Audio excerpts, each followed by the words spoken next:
All right, so obviously we know about the UnitedHealthcare CEO assassination that happened. But since then, we know that we have a person of interest who's been arrested, Luigi Mangione, if I'm saying that right. I They were kind of giving him the Robin Hood treatment. I was reading a lot of the comments on a lot of these stories. A lot of people actually seem to praise him for what he did, which is wild. Celebrating someone getting shot down like that with a family is Right. crazy. But Father. yeah, he was a father, but I also understand people's frustrations with United Healthcare. Apparently, I read that they have the highest decline rate for coverages. A lot of people might have felt some type of way about that. But what we found out is, I dug deeper in on this too. He got caught in Altoona, Pennsylvania, of all places, at a fast food restaurant, and apparently he slipped his mask down to kind of smile at the young ladies, what all accounts were saying, and At a show some, team. yeah, had to show his teeth, and someone recognized him, called the police. He did not dispose of the weapon, nor did he dispose of the mask that he was wearing when all this happened. So that stuff was collected on him when they found him. But right now, they're still labeling him as a person of interest. TR, where do you stand with all this? Yeah. I want to say the weapon that he used was was a plastic gun. I'm not a plastic gun. It was a Ghost gun. It was ghost gun. Yeah. ghost from a So 3D printer. yeah, which I was wondering. I was like, this crew had bullets engraved when they were talking about messages on the bullets. I'm like, that takes a lot of work or craftsmanship to put words on a bullet. It didn't dawn on me that after they said it was a ghost gun, I was like, oh, that's why it jammed up. Like that gun was Yeah. only probably good for one shot, which I think I can't remember if he shot him multiple times, but I mean, only had the one that got him. But yeah, With the suppressor on the gun too. yeah, which was another ghost suppressor. And so I can tell you right now, there's gonna be a lot of regulation on ghost guns, unfortunately.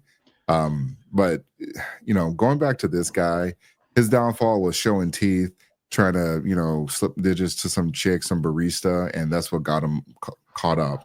But I want to say, like, the mess up thing behind this whole thing is that how people felt some type of way. And that just tells me, like, regardless of, like, this guy was the CEO of like a subdivision within the United Healthcare company. So he wasn't even the CEO of the company or of that entire healthcare company. But it just kind of shows you how people feel towards people that are rich or people that are well off. Like, you get a little bit of money. This is why people move out. This is why people can't, live back home, or why people don't show their wealth. This is a prime example of that, because I'm not saying the CEO was a good guy. I'm not saying he didn't do anything wrong. Whatever it is, but this reminds me of the Trump assassination, because you had people that were celebrating, people that, I mean, some people actually lost their jobs that were celebrating, but I'll never celebrate the death of somebody. I'm like, hey, it sucks. It's unfortunate, and this guy had a family and kids, and I'm not trying to say, again, I'm not saying this was a good person or this was a bad person, wherever the case is. At the end of the day, like, this Luigi guy, this guy was richer than the CEO. He came from a Yeah. family that was richer than the CEO. So this can't be no Robin Hood type of situation. Like, I don't care what they find out. This guy was loaded. This guy had all the privileges that I know the liberals hate that or love to use when somebody gets ahead of them.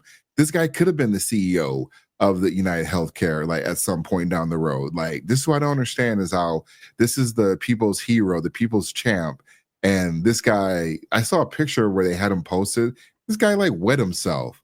Like, that's your hero? There's this rich dude who wet himself in the mugshot. That's your hero? Man, y'all need some help. Y'all need a lot of help, though, because celebrating this type of nonsense, this is bad. And I'll bring this up a little bit later, but I'm gonna let you get in here. But this ain't the people you should be mad at. Yeah. So a lot of things you said there. I'm gonna try to go back and break down piece by piece. I believe I am more of a gun enthusiast than you are. Um, so number one, it's there does need to be some updated regulations and restrictions on how people can get their hands on guns. And what I mean is, if I wanted to, I can order. there's loopholes, right? So there's certain parts of the gun I can order online and have them sent to me. But ultimately, the part that has the serial number on it is the part that's going to be the most difficult to get, because if I want to order, that's actually the part that kicks out the firepower, etc. So if I wanted to order that, I would have to have it sent to somebody that has an FFL, and then I have to go pick it up from there. However, you can also go to, now we know you can do 3D printers, and a lot of people at these gun shows, oftentimes you don't have to follow proper protocol to purchase a gun. In New York, by the way, has some of the strictest gun laws in the country. And Yeah. the fact that he was Always. able to just pull all of that off in a city with millions and millions of people in broad daylight and just get out of there, it's amazing, man. That's number one. Number two, it is a great thing he got caught, because he had a to-do list. That's another thing people aren't talking about. He called himself an enemy of capitalism. He praised the Unabomber. Like, and he had, Yeah. I guess there were other CEOs of other entities that he was considering. And I also read that he decided not to use a bomb, to just use a standard handgun, which, in terms of other innocent people getting hurt, yeah, that's probably best. But I get, people are frustrated with healthcare in this country. United States does have the most expensive healthcare system in the world, and it often causes people to go to bankruptcy. It causes mental stress. A lot of people have to make a decision on, do I want to go into debt, or do I just want to sit here and be sick? That being said, this ain't how you fight. This ain't how you fight United Healthcare. There's Right. got to be better ways to organize people and put pressure on these insurance companies to do better, because you're fighting against a very big lobby. And quite frankly, they call it lobbying, but they're paying off these congressmen to vote for some of the things that they want to see happen. Yeah. So you're fighting a whole system that is against you, and he probably just got frustrated with it. He probably saw a whole bunch of stories of people dying or not getting the proper coverage that they need, or being denied for something, and he just decided to take action. And I'm not sympathizing with him. I'm just trying to give people some understanding of perhaps this was how he was thinking. Mhm. Ultimately, it was still wrong, though. Yeah. Yeah. And, one of the crazy things about this whole healthcare thing, I could have sworn that Obamacare was supposed to take care of all of this. I could have sworn that Obamacare was an amazing thing, which I do agree. Obamacare did do some good things when it came to what do you call it? Pre-existing conditions. That was kind of like the hot topic for a while. So it allows people to get medical coverage. This is the problem with Obamacare. It created monopolies like United Healthcare, or allowed United Healthcare to grow even larger.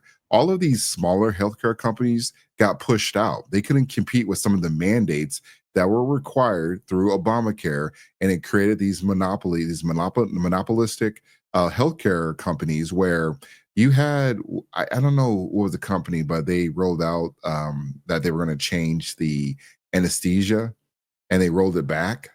I Yeah, forget the name of the company that did that. But could you imagine your healthcare provider had the audacity to limit your anesthesia while you are, while you're trying to figure out surgery? Like, this is the problem. And not to mention, these healthcare companies, they created like these backroom deals with some of these hospitals and doctors so they can get the most out of your insurance coverage. So it's like yeah. an entire monopolistic. It's a terrible system.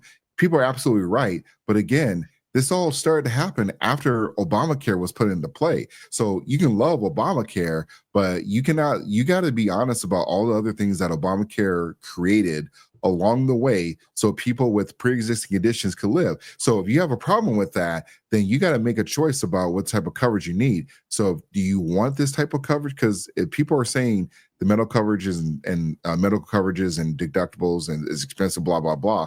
Well, you either got to get rid of Obamacare or you got to try to improve it. There's only one man that tried to improve Obamacare, or at least try to give people a different option, and people call this man the Antichrist. Like, there's only one man that could actually do it. So either Obamacare needs to change, or you guys are going to have to keep paying these expensive medical coverages. And I hope these medical companies have taken a look that you guys have actually went too far off the deep end. So you need to start pulling that stuff back though, because that anesthesia, that's the most wild thing. But other than the shooting, the anesthesia was like the most wild thing. I don't know why people should be freaking out about that. Who's that CEO? Not in terms of I want that CEO to pay some type of retribution towards that CEO, but mainly because why would that CEO sign off on that? Like why would they board sign off on that?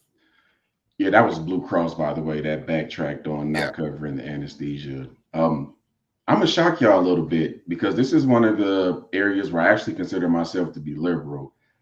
I don't understand why the purpose of if I'm paying for insurance every single month, and let's be honest, most we don't use insurance as much as we pay for it. Yeah. So that tells me that there needs to be a surplus of money somewhere. And then you have to worry about deductibles. And I don't understand why we can't just walk in and get whatever we want to go in for, and it's completely paid for. Yeah. There has to be a way to recalculate these tabulation tables to collect the proper amounts for folks where there's no other amount due after you show them your insurance. So I've always kind of had that stance. I think the closest person to realizing that was Bernie Sanders. And he was one of the few liberals I rocked with on a lot of things. But we definitely have a messed up insurance industry right now in this country. But even more messed up than that is how fat and unhealthy we're getting as a country, too. So you kind of have to handle both of those things at the same time, which will ultimately ease the insurance burdens for a lot of people. And I know we can't say the word fat anymore, but this country's getting fatter. It really is. And it's every race, every segment of people, every age. We're getting fatter, we're getting less healthy. And you have to handle that stuff and the insurance cost at the same time. And this is where I will give Biden and Kamala Harris some credit. Oh boy. They renegotiated some of the prices that the seniors were paying for Medicare.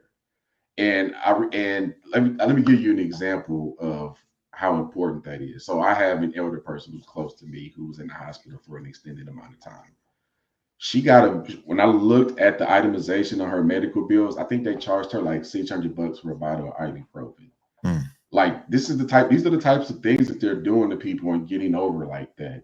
Yeah. I'm in Arizona, about 2 miles away from the border. There are tons of teachers that live in Phoenix that drive to Mexico because they know that they can get all the stuff they want to get done for a fraction of the cost. Even if it's just an annual checkup or like a surgery or anesthesia, they're getting charged a fraction of the cost down there, and they can afford it paying out of the pocket. Yeah. So we're doing insurance and healthcare wrong in this country for sure. Yeah, and it's going to keep happening like that. So for the people celebrating the act of what this Luigi guy did, I got some news for you. Y'all still got to keep the same healthcare coverage. Yeah. You acting the way that you acted ain't going to change anything. And Blue Cross Blue Shield, all that's going to do is they rolled it back now. Who's to say what they're gonna do in 6 more months? You're gonna be in the same situation, and y'all gonna forget about this Luigi dude. Ain't none of y'all putting money on his books. Ain't none of y'all getting him an adequate lawyer. So stop the cap on that, because y'all acting like this is the voice of the people. And this guy was rich. Who knows why he targeted this C guy? The CEO might have been busting down his girl. Like nobody even knows what was going on in his mind, but y'all think like, yep, it had to be done. And I have not had a good experience with UnitedHealthcare. But I'm not going to advocate for some of the craziness that's going on. Again, like I said, had this been like a prominent Democrat, I would never advocate for any of them to, be deleted or anything related to hurting them or hurting their family. Even Paul Pelosi, this stuff is messed up, and you can't have vigilantism. Y'all trying to give birth to this person, but you know what? Let that CEO been a black woman or a black person or a trans person. I guarantee dare you or tell you, whatever I was trying to say, or whatever it is, I guarantee people would not have that same outrage, because your ass would be called a racist or a bigot or, all of the isms out there. So let it be a woman. Let it be a woman. Let it be anybody that wasn't a straight white man, and nobody would have said anything. Y'all would have been like, oh, let it have been a black woman. Oh, this is terrible. And, this is racism. And, let it have been the same guy. Like, let have been that same person, and y'all would have been saying y'all been saying in different tune. This is how fake people are, though, because the people, they're not really mad. They're just glad that they think this is, really getting back at the system, and it doesn't do anything. You still got the same healthcare coverage. I'm pretty sure that guy leaned left too, Luigi. Oh And I think if we went back and we did an analysis on these mass shooters and these public endangerment people, I think if you look at the percentage of those that lean left versus lean right, I think we might be a little bit surprised at how that survey turned out. Just yeah. saying. I mean, and just to kind of close this up, the majority of the radical violence has been coming from the left. Like, I'll give you January 6th. Now what? I got 10 examples of the left going left and this is the after January 6th. Like, and if you want to go before that, I could have say BLM. And they're like, oh, what about BLM? What about those cities that got burned down and the police stations got burned down? No big deal. All right, fine. No big deal then. Yep. I agree 100%. Yep. All right, guys, we're going to go to the next one.